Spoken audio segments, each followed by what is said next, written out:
Hello, ladies and gentlemen. Greg Michalowski from ForexLive.com. This is a Forex quick look. I'm going to take a look at the dollar versus Canada as we head toward the close for the trading week.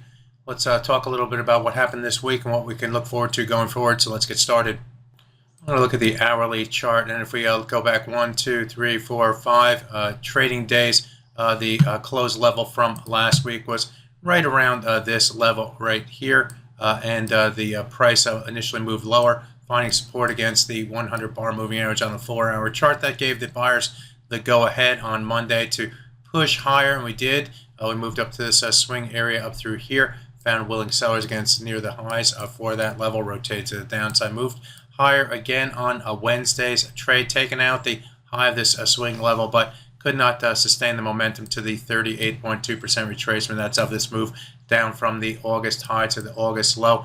As people know, I like to see the 38.2% retracement get broken and stay broken to show that the buyers mean business, and that couldn't be done. You can also see that the slope of this rise to the upside is rather, tame. It's full of ups and downs, and not much upside momentum, as in particular compared to this move to the downside right here. So it was a struggle. It's a struggle to move higher, and finally on Wednesday the price started to rotate back to the downside as U.S. yields started to move lower, and thoughts of the Fed easing rates by 50 basis points started to take a hold, and that sort of canceled out the idea that the Bank of Canada was on a easing path as well. But with the U.S. now looking to perhaps even do 50 basis points next week, you got to wonder, like, is the upside limited for this currency pair? Nevertheless, we do like to take a look at the technical levels to give us our clues on whether the buyers or sellers are going to win. And on the downside, although the price has moved below the 100-hour moving average in trading today, trading above and below it. As a matter of fact, the 200-hour moving average and the 100-bar moving average on the 4-hour chart remain as levels to get to and through to increase the bearish bias.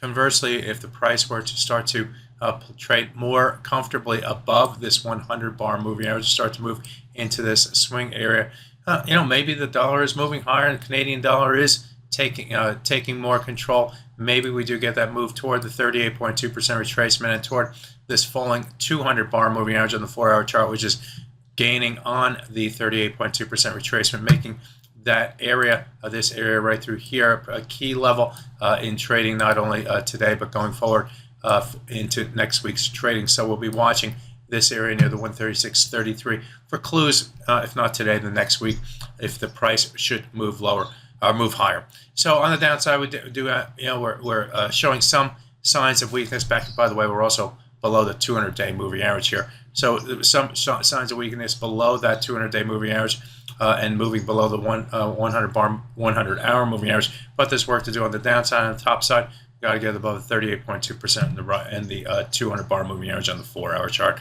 to increase the bullish bias. So there you have it, a look at the dollar versus Canada from a technical perspective and some thoughts fundamentally. My name is Greg Michalowski. Good fortune with your trading. Bye-bye now.